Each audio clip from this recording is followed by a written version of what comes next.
Welcome back to the Buying a House in Japan Relaxation Hour. I'm your host, Joey Stockermans, joined by my co-host, Taki Kurosawa. Kick back, relax, don't touch that dial, and let's talk about property in Japan. It's really creepy, Joey.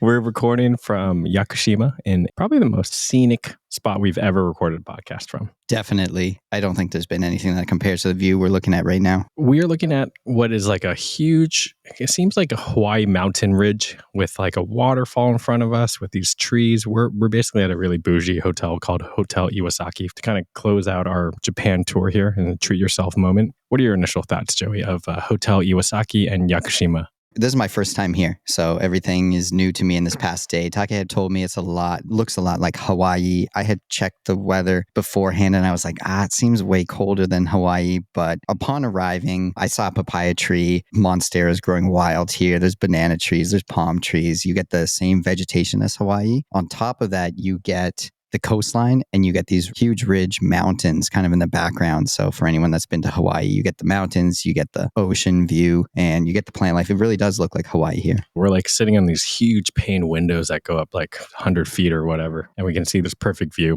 What's really creepy about this hotel right now is that we are the only guests here, right, Joey? It's very The Shining. And we have like 20 people staring at us right now. Just like, what are these guys doing in the lobby? It's like they're staffed for peak tourist season, but it's literally me and Take and are the only guests in this 300-person hotel. Actually, there's one other guest here. And we went outside at night and just like looked in and we could see based off like what lights were on. And the only other guest is the guest directly next to us in our next room. I don't know why they put us in the rooms beside each other. We had dinner last night and this morning too. Both meals we had in the two different dining halls here, full of tables. It's just us sitting there. And then there's like 15 staff members kind of standing behind us, just like watching us, waiting for us to ask them to get more coffee or something like that. It's a little unsettling. Great service though. Hotel Iwasaki, 5 out of 5 stars. Would love to do like a party here. We're thinking about maybe doing our next Akiya Mart Direct offsite here for all our agents. Stay tuned if you're one of our agents. But Joey, what are we here for today? We did a lot in the past 3 or 4 days. The whole Nagasaki aspect of our trip. Made it to Beppu, did a bunch of stuff with the Beppu hot spring rental house or JLux. And then our next stop was Nagasaki for a special project. We purchased a house there. Akiya number 5 in a city called Aigawa. Joey, initial impressions of Aigawa and the Akiya purchase. Akiya purchase was smooth. We worked with our real estate agent, Mika. I think we have a first video podcast coming out with Mika soon. Check that out. Mika's great. This house that we purchased was her grandparents' house. My initial thoughts on the Aigawa location were kind of lukewarm. I wasn't sure. I'd never been to Nagasaki before. I had never been to Aigawa before. It's about 25 minutes outside of Nagasaki. But I kind of had a feeling I knew what to expect. I knew it was going to be a small, we've driven on the highway past so many towns that seem like they're not doing well at all, probably only filled with old people, no jobs there. And I thought that this town would be like that. So I came at this property actually from a low expectation point. But I think it exceeded expectations. Again, southern Japan, bottom of Kyushu. It was not too far of a drive. I think there is a really nice JR train station. For anyone that's been to Japan and been to Shinjuku, it's like honestly a clusterfuck. In Nagasaki, like you could do jumping jacks in the station. It was very, very spacious, just felt much more livable. So we took our car, we drove from Nagasaki, we were staying downtown, and we drove to what is known as Aigawa, about 20 minutes away. We showed up and honestly greatly exceeded expectations for this area. I think as a whole, as we kind of drove through a tunnel, we were like met with like this awesome view of what looked like Portugal or maybe even California coastline a little bit. Awesome rocks, awesome islands, great view. It was a little colder than we thought, but overall, we got to the place and we're like, we scored on this one. But anyways, we rocked up to the spot. We'll have a whole video with it, but it's awesome. We have a good parking spot. Mika's aunt just moved out last week, so it is well taken care of. I think it's probably the property in the best condition we've purchased thus far. Joey, what are we planning to do with this property? So we're trying to sell this house, trying to really tee it up for whoever's coming in to buy it. throughout these past 1.5 years, 2 years that we've been on this Akiya adventure in Japan, we've purchased 5 homes. We've helped people purchase homes, and we've been working on the process for foreigners to make it easier and easier. And with this home purchase, we're trying to explore, if we were the sellers of the house, can we make this process even easier? Like, what would we do to really tee up a property? I've been calling it in my own head the lazy mode button. Maybe that's not the right term to use, but easy mode button. But like we already say easy mode for our Akiya Direct buying process. So like this is like easy mode button times 10. True. We're really going to be white gloving, except we're not renovating it for you, but we figured whoever's going to come in is going to want to renovate. But the house itself is in good condition, good location, have a parking spot. We're going to be actually selling our minivan with it. Yep. The minivan is included in the price of the house. Originally, I think our big idea, if you've been listening to the pod, we call this Nagasaki Crypto House. We are going to be accepting Bitcoin for this, but we also realize, like, if someone's coming at us with a cash purchase, we're also open. We think we're maybe packing too much if we did crypto. But either way, think of this as if you are wanting to purchase and you need a property manager and a car and have everything set up where you can actually just save a lot of headache by going through this. I think that's kind of our goal with this Akiya Mart seal of approval property. Yeah, check out the video. We have a video coming out about it that goes over the house as well. We have an interview with Mika and her aunt and her mom talking about the property that they grew up in. Yeah, a lot of benefits coming with a property manager. For listeners of the podcast, Fumi and Linda have been our property managers in Beppu and Tokyo, and absolutely invaluable. So we're teeing up the property with someone on the ground as well. Joey and I talked about this. We really are not trying to mark up and make a ton of money here. We are trying to recoup our costs. Our main goal here is to understand the sales process a little bit better. Joey mentioned with Akiya Mart Direct, we are now helping people buy. We haven't plugged it too much, but we're helping close to, I think, 60 people currently. We've helped 20 people close. So we are feeling very comfortable with the purchase process. Now it's like, how do we sell a property is kind of the new frontier for us. Yeah, our Akiya Mart Direct buying process, I would say it is the easy mode button, but there's still things that, once you purchase the house, there's still things you need to figure out. So again, this property, we figured those things out for you.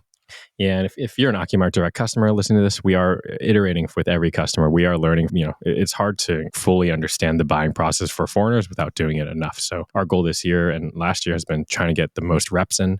Our next is trying to see if we can identify these distressed properties and set up folks for success who have not gone through the pain that Joey and I have for the past year and a half or two. So anyways, Aigawa coming out soon. Really, really bullish. We hope to sell this quick. Highlight, Joey turned a 180 on Nagasaki Champon, which is like a famous noodle in Japan, in Nagasaki.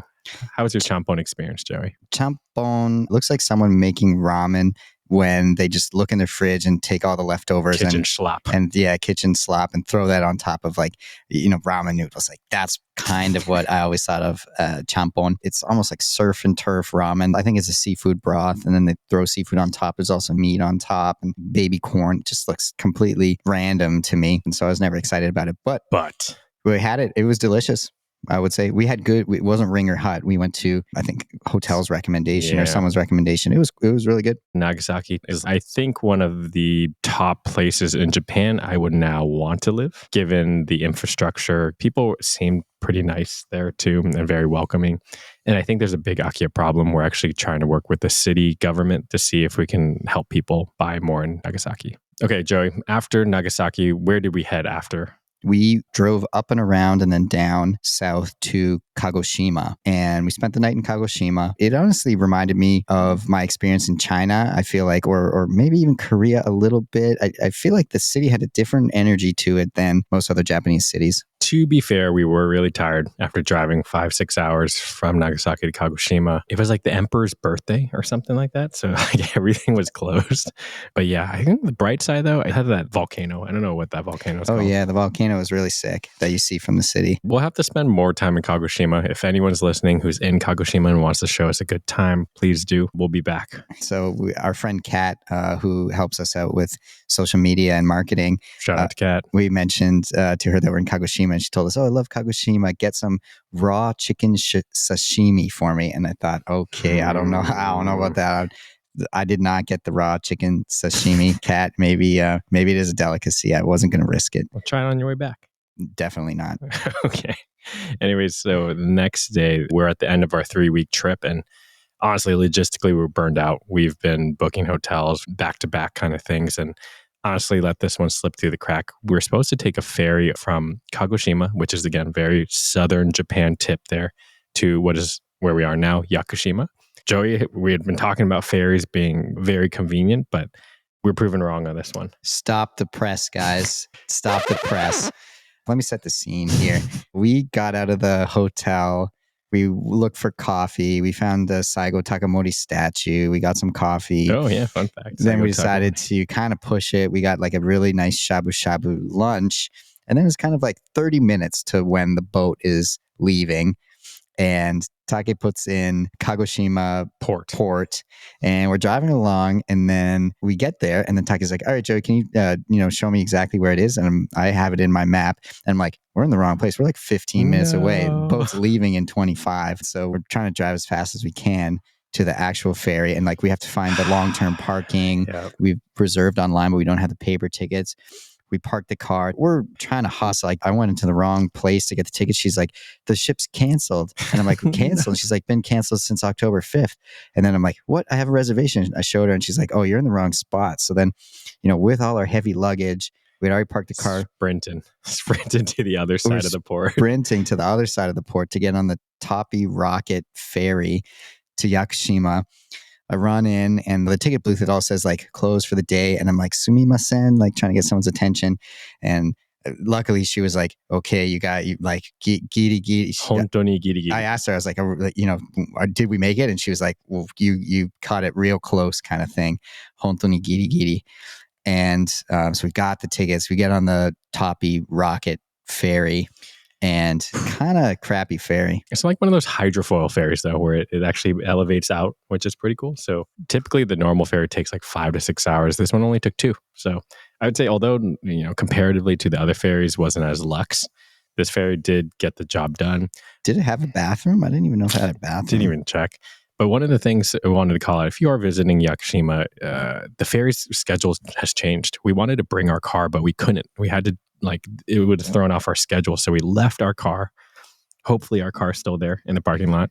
And we had to rent a car here, which didn't cost too much. It cost like less than $200 for 5 days, which is quite reasonable. The whole Kagoshima thing, like, one, it was the Emperor's birthday. Nothing was open. We got there late. We were tired. We messed up our plans. We could no longer bring the car onto the boat. So we had to do these other last minute plans. We were giddy with those last minute plans. It was just kind of like a lot of stress all in a 1.5 day period. Moral of the story, don't slack on planning the last tail end. It's a little stressful, but hey, we made it to Yakushima. After we got here, tides have turned. It's definitely all good vibes, I think, at this point. Again, as Joey mentioned, a lot warmer. Just kind of like island vibes, really. Island pace too. We got iced coffee from like a little local cafe this morning. It must have taken 25 minutes to get the coffee. So for anyone who has never been to Yakushima is really famous for Princess Mononoke is based off of this. And you can see it as you go through the forest, absurd amount of deers and monkeys, I think. But they're really famous for what is called Jomon Sugi or Yakusugi, which is like these 1,000-year-old trees. I think they're like cedar that wrap around rocks. It's a UNESCO World Heritage Site, the whole island. Take, do you think, based on what you've seen so far of the port town, the town of Ambo, where we had lunch, given this hotel, do you think it's in a good place? Are you bullish on the future of Yakushima? Yes, I absolutely want to consider living here. I think this is like Oahu or Kauai from a nature perspective. The vegetation, a lot of monstera plants, a lot of tropical plants here. People are very nice. It's not somewhere to be if you want to be in the city, but if you're looking for a tropical forest escape, I think this is the spot. Maybe the surf isn't great. We're going to go check out some surf breaks tomorrow, but we just went to a onsen on the ocean. We were actually looking at a house close to this, and we can get into that in a second, but we went to 2 different onsens back to back. First one, we go in there, and it's a little bit confusing with these kind of wilder onsens without someone working there or anything. It's always a little bit, do you go in with your bathing suit? Do you go in naked? How do you pay? That kind of stuff. So we were in a little bit of a state of confusion, and it was windy. We're right on this rocky coastline, and there's natural onsens right on the coastline there. There's waves crashing on them, kind of thing. Very cool. And there's this lady way in the onsen down there yelling at us something. and like can't really. And at one point I thought she was yelling at us about the buckets, and so you put the buckets back, and then we're walking down again, she's yelling at us about something else. Oh, you have to pay before you come in. We didn't have the money on us, it was in the car, so we were going to pay when we go back up to the car afterwards, kind of thing. But she was like kind of being a little bit of a bully. This is a natural onsen where you're not allowed to wear swimsuits. She was a pretty old lady. Like not pretty, but like she was a very old lady, kind of witch-like. Yeah, you Bubba from Spirited Away, if anybody knows. And it was like she was trying to call us in, and we're like, me and Joey are like about to get naked. We're like, I wasn't sure if she was calling us in or telling us to go away or like yelling at us to pay. Or she was not naked though. She was wearing her swimsuit. Yeah, so we went back to the car to go get some money, and then we realized I only have like a Ichimaen satsu, so like a 10,000 yen bill, 60, 70 bucks. So we're like, and it was just like this thing you drop the money in. So we were like, I'm not dropping 70 bucks in there for a 300 yen onsen experience. We're like, let's go to the next one, which is actually closer to the house we were looking at. Mm-hmm. So we go to the next one, and they're doing construction there. They're like rebuilding the road, but we asked the construction workers if we can like walk past them. They said yes.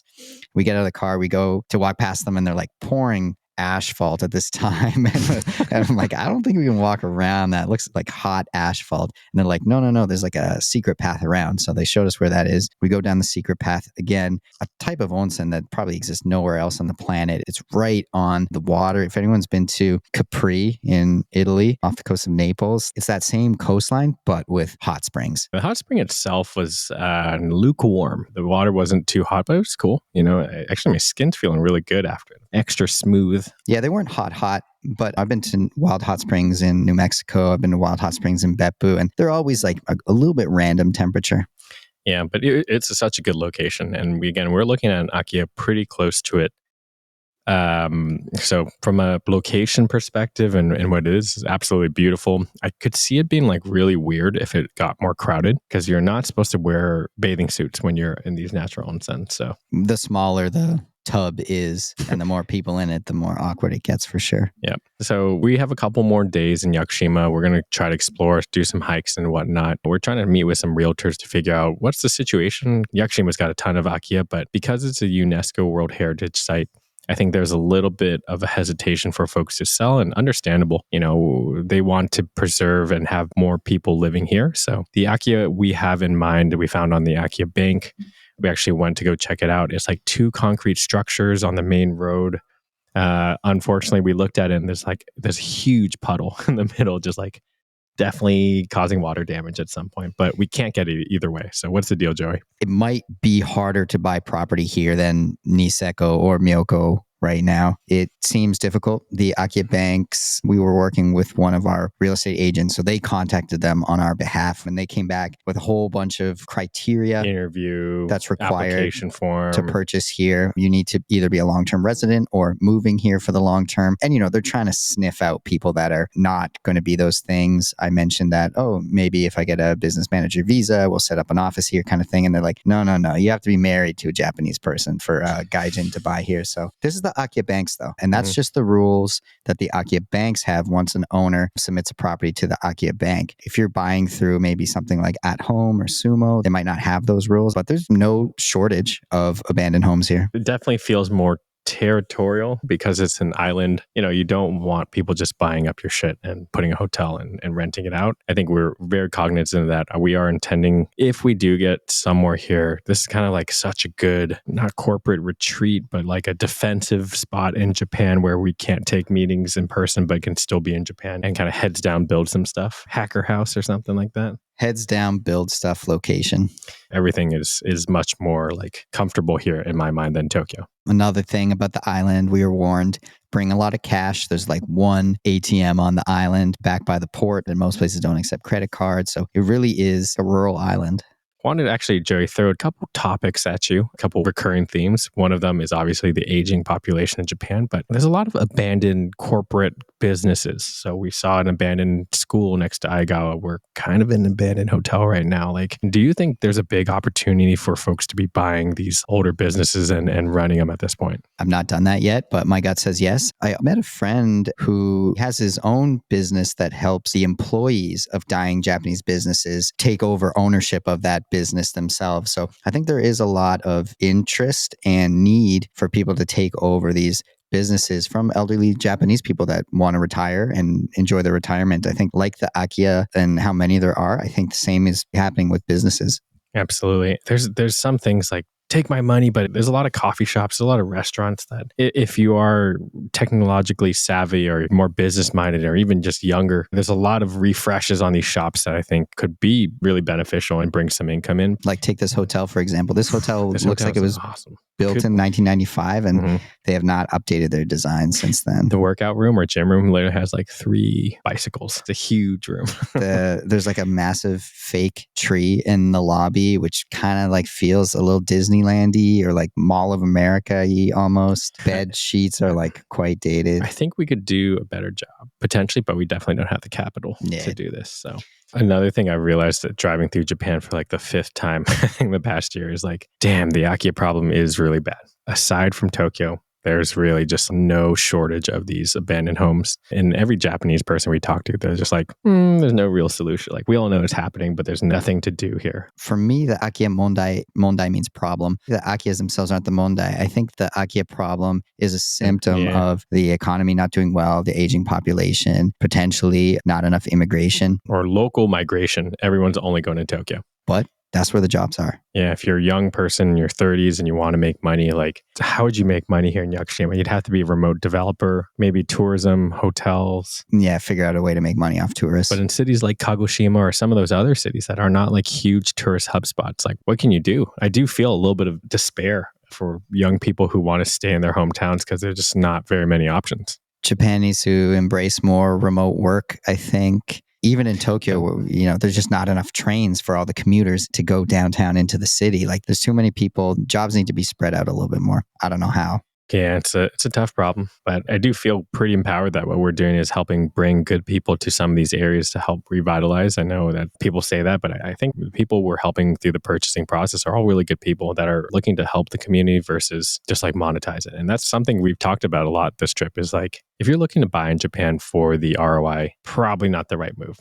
If you're trying to buy in Japan for the lifestyle, I think it's definitely there. We did a whole episode on this, but we've made 0 yen so far. Womp, womp, womp. Womp, womp. All right, Joey, any final thoughts for the podcast listeners? Yeah, if anybody knows what's great about Kagoshima, I would love to know. I'm heading back there for one more day. Let me know if anybody loves Kagoshima.